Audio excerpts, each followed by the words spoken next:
안녕하세요. 오늘 여러분께 들려드릴 이야기는 한 가족이 겪은 충격적인 실화입니다. 노후를 편안하게 보내려고 들어간 요양원이 사실은 지옥과 같은 곳이었다는 믿을 수 없는 이야기를 들려드리겠습니다.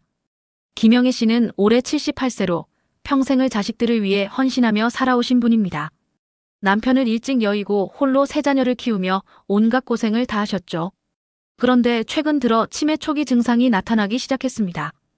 기억력이 떨어지고 길을 잃는 일이 잦아졌어요. 큰아들 김철수 씨는 고민이 깊었습니다. 어머니를 혼자 두기엔 불안하고 그렇다고 직장을 그만둘 수도 없는 상황이었거든요. 그러던 중 집 근처에 새로 문을 연 사랑채 요양원이라는 곳을 알게 되었습니다. 원장은 정말 친절했습니다. 어머님을 제 어머니처럼 모시겠습니다. 저희는 다른 요양원과 달라요. 24시간 전문 간병인이 정성껏 돌봐드립니다.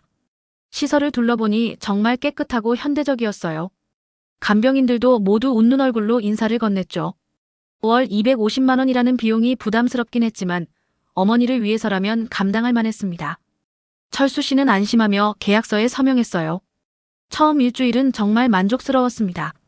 매일 오는 애 말림을 보니 어머니가 식사도 잘하시고 잘 적응하고 계신 것 같았어요. 하지만 이상한 일들이 하나둘씩 일어나기 시작했습니다. 열흘째 되던 날 철수 씨가 찾아갔을 때 영희 할머니는 어쩐지 기운이 없어 보였어요. 얼굴도 야위셨고 말수도 확연히 줄어들어 있었죠. 더 이상한 건 어머니의 손목에 희미한 멍자국이 있었다는 거였어요. 어머니, 이건 어떻게 된 거예요? 아, 그게 화장실 가다가 문에 부딪혔나 봐.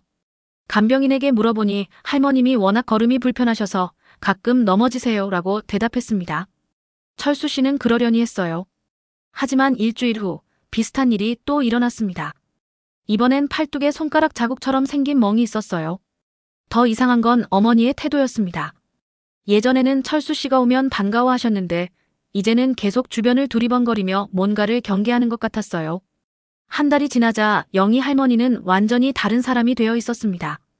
예전의 밝은 모습은 온데간데없고 항상 움츠러들어 있었어요. 체중도 눈에 띄게 빠져서 옷이 헐렁해 보였죠. 더욱 충격적인 건 어머니의 반응이었습니다.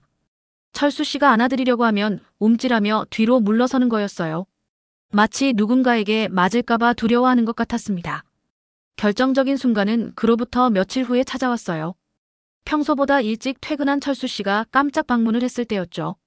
복도 끝에서 큰 소리가 들렸습니다.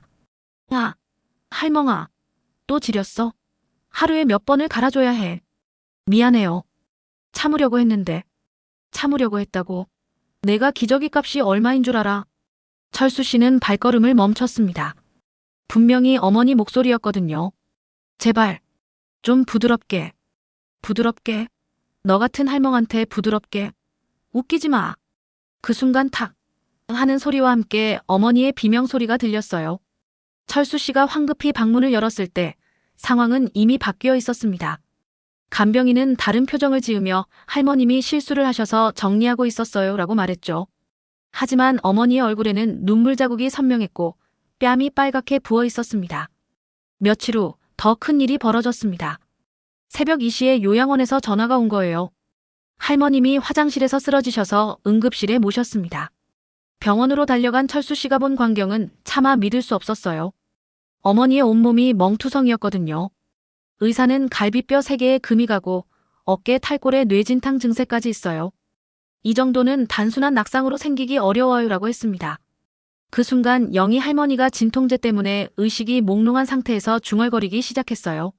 아파. 그만해. 때리지 마. 제발. 순짜. 무서워. 때려. 자꾸 때려. 밥도 안 줘. 원장은 할머님이 치매가 심하셔서 헛소리를 하시는 거예요 라고 변명했지만 철수 씨는 더 이상 속지 않았어요. 하지만 문제는 증거였습니다. 학대를 당했다는 확실한 증거가 없으면 법적으로 대응하기 어려웠어요. 철수 씨는 고민 끝에 위험한 결단을 내렸습니다. 어머니를 다시 요양원에 보내되 이번엔 몰래 카메라를 설치하기로 한 거였어요. 초소형 카메라를 어머니의 옷장 안에 숨겨두고 스마트폰 앱으로 실시간 모니터링할 수 있게 했습니다. 그리고 며칠 후 충격적인 진실이 드러났어요. 첫 번째 영상. 영희 할머니가 배고파요라고 말하자 간병인이 시끄러워. 밥 시간도 아닌데 뭔 밥이야. 라며 소리를 지르는 모습이었어요. 두 번째 영상은 더욱 충격적이었습니다. 할머니가 화장실에 가려고 하자 또 화장실? 하루에 몇 번을 가는 거야? 라며 할머니를 밀쳐서 넘어뜨리는 장면이었죠. 세 번째 영상에서는 간병인이 할머니의 손을 비틀며 말 안 들으면 더 아프게 해줄까? 라고 협박하는 모습이 찍혀 있었어요. 가장 충격적이었던 건 원장의 모습이었습니다.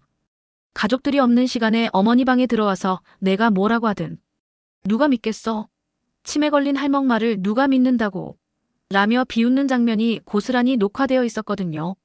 철수 씨는 분노로 온몸이 떨렸습니다. 하지만 이번엔 확실한 증거가 있었어요. 바로 다음 날 철수 씨는 경찰서에 신고했습니다. 그리고 언론사에도 제보했어요. 경찰이 요양원에 들이닥쳤을 때 원장과 직원들의 얼굴은 새파랗게 질려 있었어요. 이런 일은 절대 없었습니다. 라고 변명했지만 영상 증거 앞에서는 통하지 않았죠. 수사가 진행되면서 더욱 충격적인 사실들이 드러났어요. 이 요양원은 겉으로는 고급 시설을 내세웠지만 실제로는 최소한의 인력으로 운영하면서 비용을 절약하고 있었습니다. 식단도 조작하고 있었고 비싼 약물은 가짜로 바꿔치기 하고 있었어요. 더 끔찍한 건 다른 입소자들도 비슷한 대우를 받고 있었다는 거였어요. 그동안 치매 때문이라며 묻혀왔던 수많은 학대 사건들이 수면 위로 떠올랐습니다.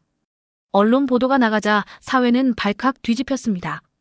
전국적으로 요양원 실태 조사가 시작되었고 비슷한 문제를 안고 있는 곳들이 줄줄이 적발되었어요.